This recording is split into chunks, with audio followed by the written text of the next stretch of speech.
What's up, guys, and welcome to the Affliction Warlock guide for patch 5.3.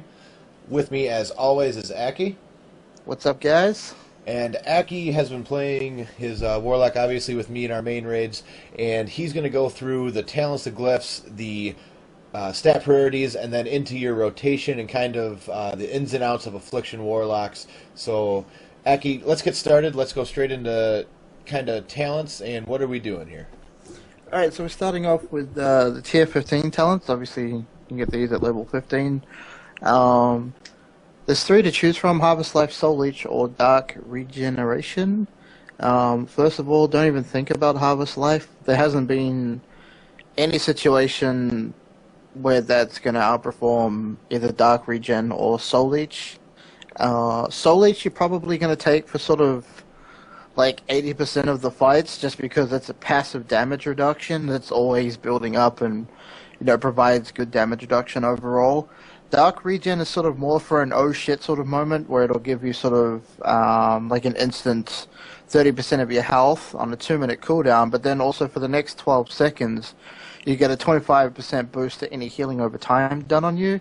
So any of your healers, like what's a good hot class? Druids, for example. All their stuff will take 25% higher for you for 12 seconds. So that's really good. Like, I actually used it today on Raden in the last part, where there's a lot of that damage going on.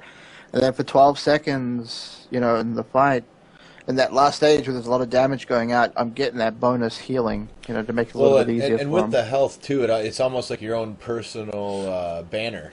You know? Yeah, exactly. It's a boost to your health. It's like it's almost like having an extra a cookie. You know, like if your Warlock cookie stone is down, you can hit this, get that instant 30% of your health back, and then you get bonus healing done to you. So. All right, let's move into level 30. What are we doing here? Level 30. This is a sort of a utility style of thing, a sort of control style tier. So you've got Howl of Terror.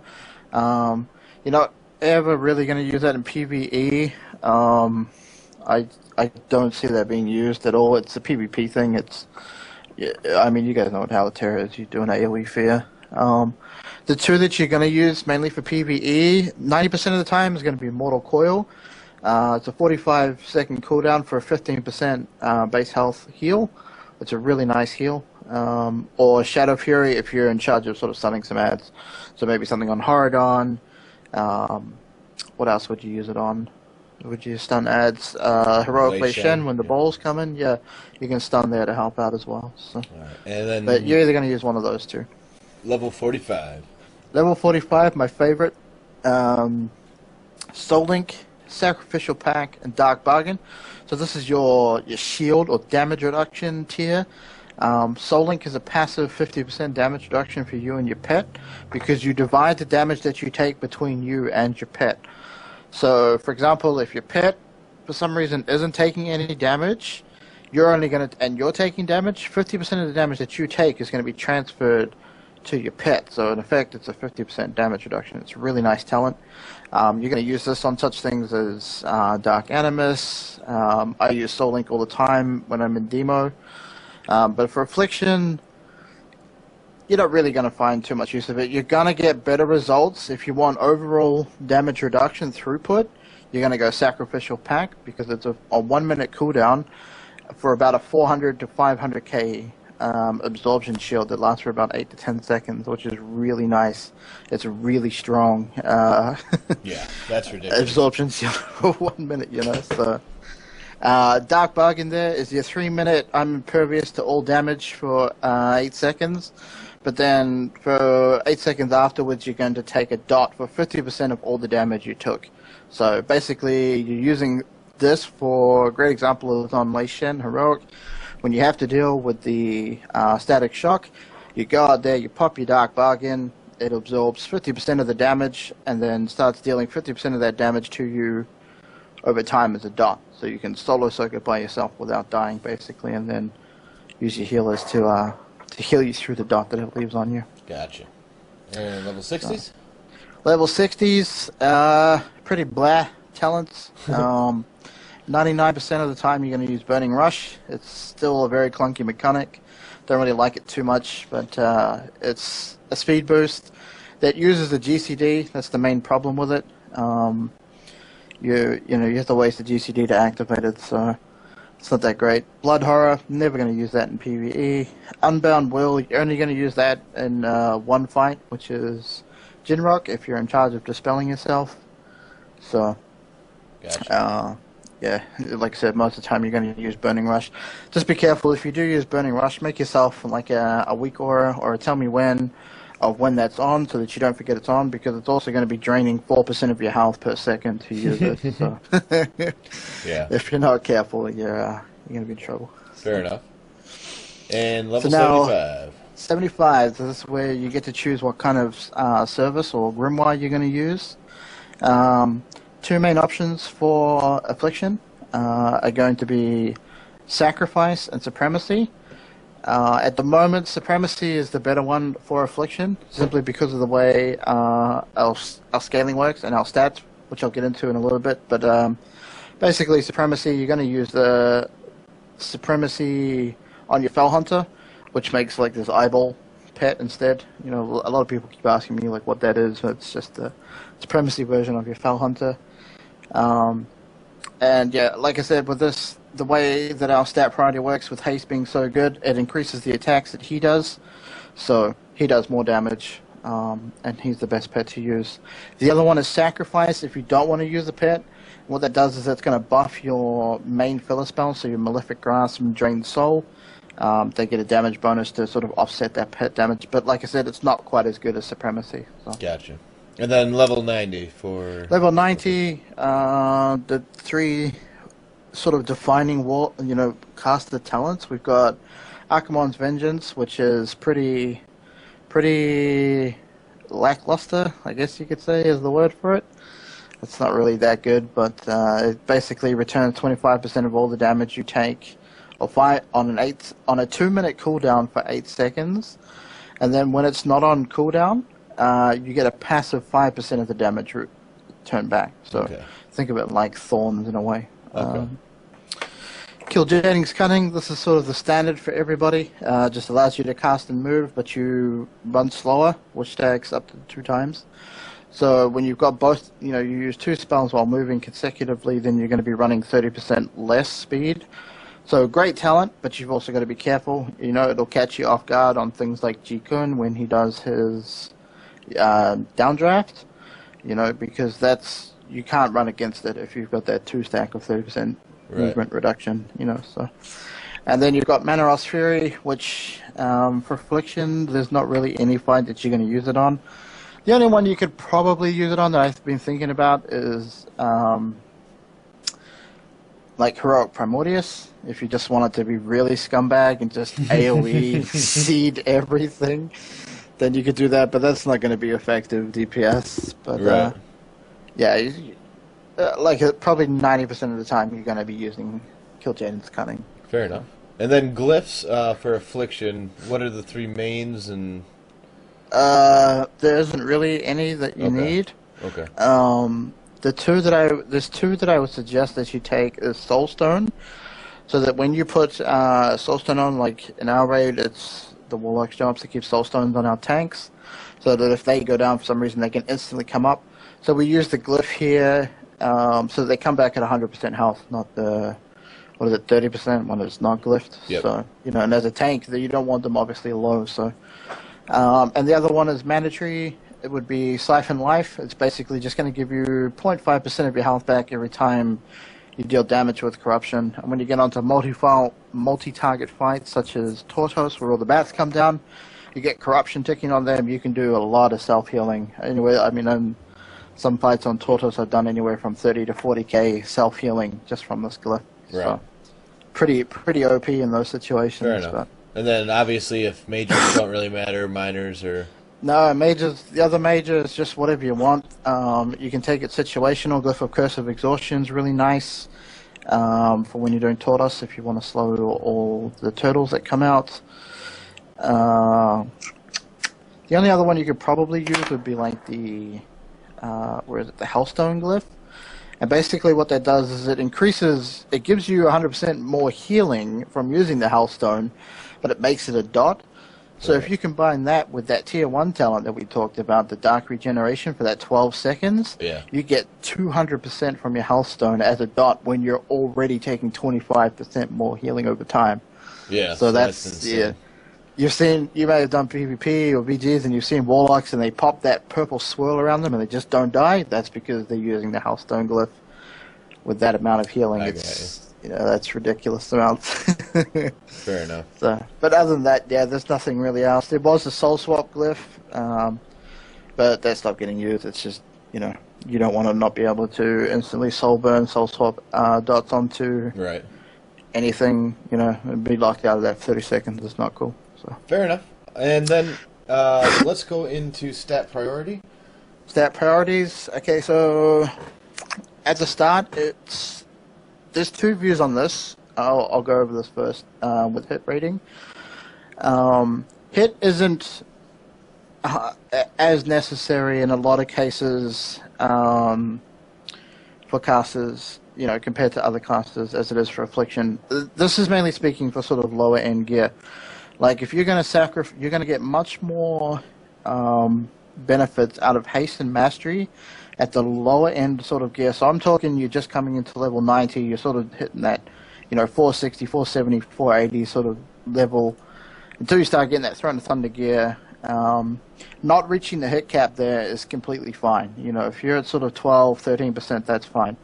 Because the theory behind that is when the dots are on the target, they're not going to miss, okay? They're already on. They're not going to... Right. you're not going to miss a dot tick. You're not going to miss on once the hit. it's up.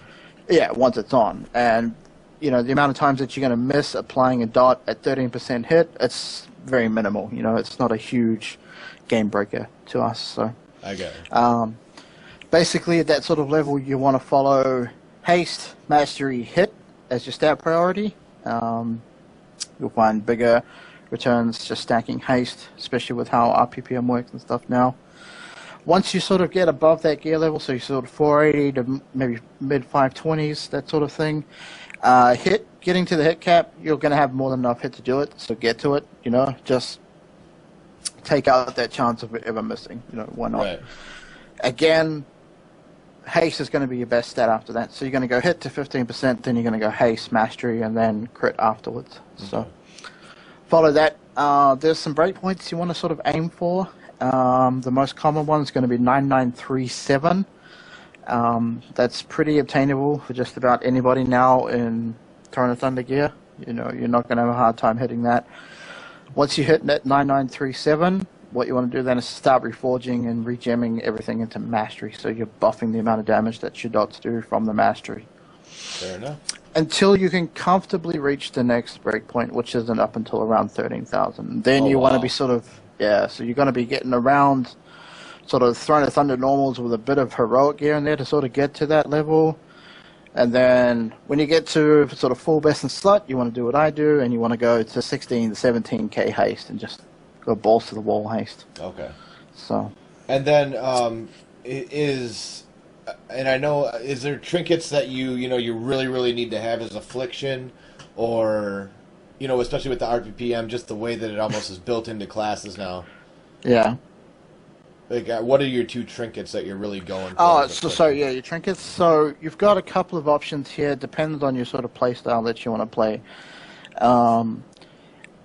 The one mandatory one is Breath of Hydra, okay? It doesn't matter what trinkets you're looking at getting, you want Breath of Hydra. It's just simply going to be your best. It's itemized perfectly for us. It gives you 20 seconds of like 8,000 intellect. It's just amazing. And then the second one is where you can be a little bit more flexible. Most people will like using a UVLS as their second one. I tend to like it too, because it gives you a base of like 1,400 intellect. So you're getting that buff 1,400 intellect to every dot that you put on, no matter what procs are on at the time. And then when it procs and you put your dots on, you've got those dots lasting 100% crit. So they're going to crit every single time that they tick. So I would sort of more go for the UVLS at the higher end level when you've got that extra haste, so that you're getting more dot ticks. Yeah. So you can see how that synergizes, where you got more dot ticks equals more 100% crit ticks. Otherwise, your other option is go Chayes and just reforge from the crit into mastery or haste, whatever, depending on where you're at with that breakpoint.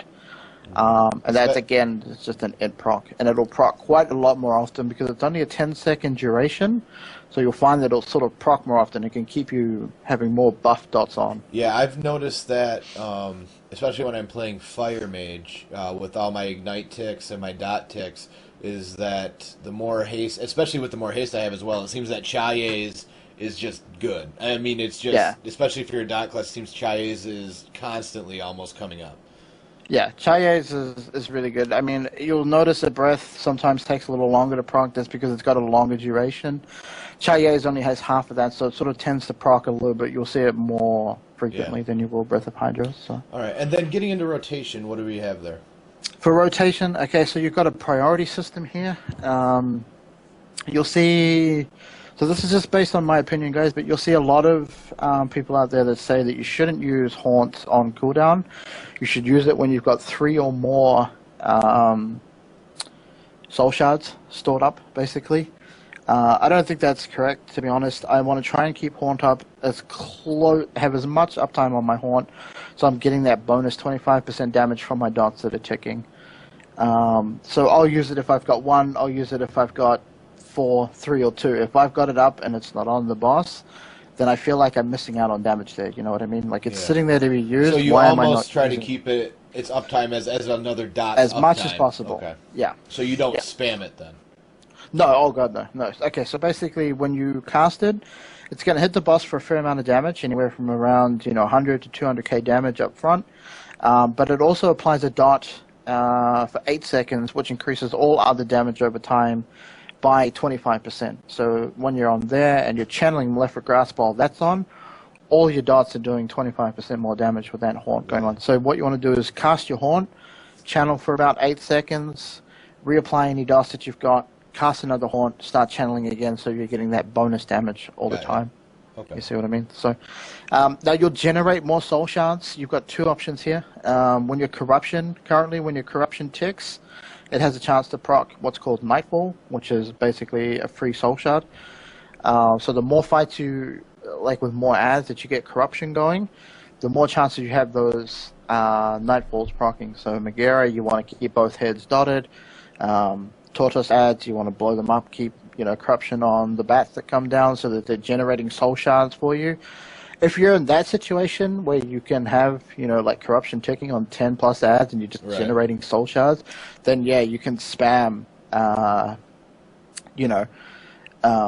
Haunt on whatever target you like, So put one on a bat, put one on the boss, put one on a turtle, put one on the bat, put one on another bat, that sort of thing, you know what I mean? When you've got that many coming in. It's just excess to the point where you're almost spamming Haunt. Yeah, exactly. Okay. It's like, but, generally when you don't save them for the boss, only use them on your primary kill targets. Right. So, but other than that, you want to get an add-on. This is going to help a lot of people. It's called AF dots, and what this does is it tracks the power of your dots. So it'll take an arbitrary number between sort of 100 being like a baseline of what your dots are doing, and it will record that number. And then when you're looking to reapply again, it will take into consideration what buffs you currently have, and it will show you the power difference between the dots that are on there currently at the moment and the dots that you're looking to reapply.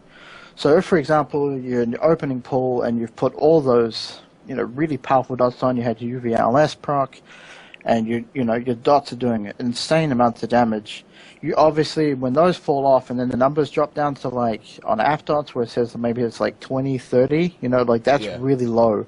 So you don't want to replace those dots with those really low number ones because you're just going to do less damage.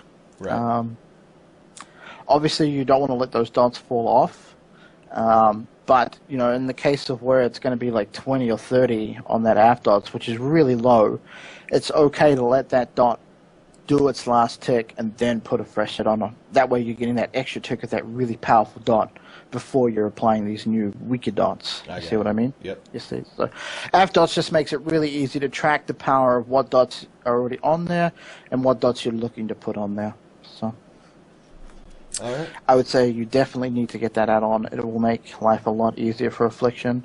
Also, don't fall into the habit of just soul burning, soul swapping adds on every time you need to replace one dot.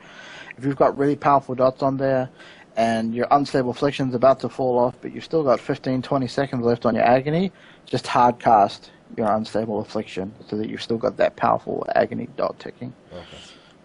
So, other than that, your fillers above 20% health, you're going to be using Malefic Grass. Channel that as much as you can. So get dots on there, get horn on there, channel Malefic Grass. Channel. The more you channel Malefic Grass, the more your damage is going to go up. When you're at 20% or lower on the boss or your target, you're going to replace your Malefic Grass with Drained Soul. Every 2 ticks from Drained Soul is also going to generate a Soul Shard for you. So when it comes to that end, what you want to do is spam your dots on, cast a haunt, drain, and then you're going to get enough Soul Shards back to make sure that that haunt is always on. So that's our sort of execute phase, I guess you could say. And then, is there any last tips or tricks that people really need to know for Affliction, or? Yeah, one way you can do, so say you get a really good powerful proc and you don't have any Soul Shards to reapply all your dots, right? So say your UVLS procs, you've got really weak dots on there, and UVLS procs, and your power of those dots is going to go up to like 200 by getting them up. What you can actually use is called Fell Flame, which is an instant cast, and when that hits the boss, it will automatically update the dots to your current power level if you don't have any Soul Shards, you see. So you can use this for free. Now keep in mind it's only going to update Unstable Affliction and Corruption. You'll need to recast Agony manually to update to that new power. But it'll save you a global cooldown. But it will save you, you know, if you don't have any Soul Shards, instead of getting all 3 of them, you can get 2 of them for free with this Fell Flame, and then you just update Agony, you know, by yourself. So other than that, it's just try and keep, you know, the most powerful dots you can on there, while channeling Malefic Grasp. Use your haunts, guys. Don't sit on your haunts. Don't sit on your Soul Shards. Use them. They're there to buff your damage. Just use them. Other than that, yeah, without going too technical into everything, that's basically the way to do it, huh? The way to do it, yeah. You know. I guess the other thing is your Doom Guard. So your Doom Guard will update dynamically. Okay, so if you summon your Doom Guard at the start of the fight, his damage will buff as your procs and stuff happen. I prefer to use them here on my main luck at the start because I get a lot of powerful procs at the start, right? So my Doom Guard's going to do a lot more damage. Otherwise, if you're not that comfortable or your gear is not as good, save your Doom Guard for when you're under 20%, and that'll give you a damage bonus when your Doom Guard's attacking targets lower than 20%. So. All right, and guys, also remember that if you want to leave a comment or a question in the comments for Akky to answer, go ahead. Sure. Typically, he checks those, especially on his own guides, about once a week or once every other week. He'll go through and kind of check those for you. Definitely. The other thing is if you come in the stream, quite often he's there as well, so he's there to kind of help answer any Warlock questions as well. I hope you guys enjoyed this guide, and this, again, is for the Affliction in 5.3, and we will see you guys in the next one. See you guys.